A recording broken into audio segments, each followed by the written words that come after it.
अजीम कौम के अजीम लीडर, पाकिस्तान की आन, पाकिस्तान की जान, इमरान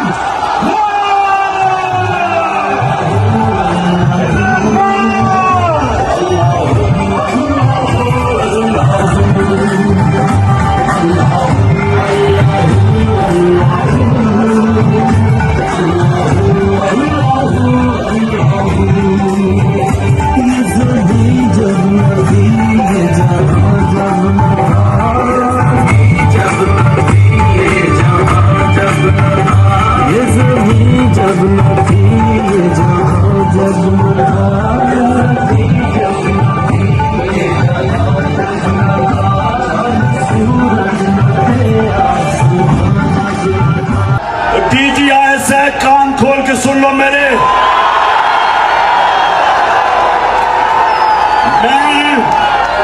मैं जो चीजें जानता हूं, मैं अपने मुल्क की खातिर, अपने इदारों की खातिर मैं चुप हूं, मैं बोलता नहीं हूं, क्योंकि मैं अपने मुल्क को नुकसान नहीं पहुंचाना चाहता।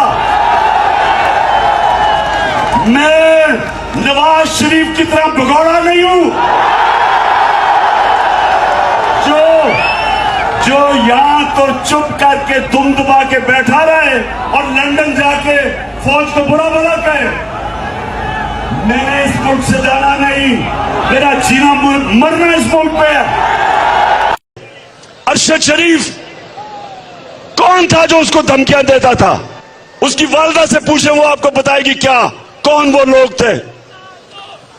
उसके ऊपर आके प्रेस कॉन्फ्रेंस में कहते जी हमें तो पता ही नहीं है कौन कर रहा था, क्यों बाहर चला गया। खुदा के वास्ते सच बोलना सीखो। आपको सबको पता है कि वो कौन धमकियां दे रहा था, उसको सबको पता है।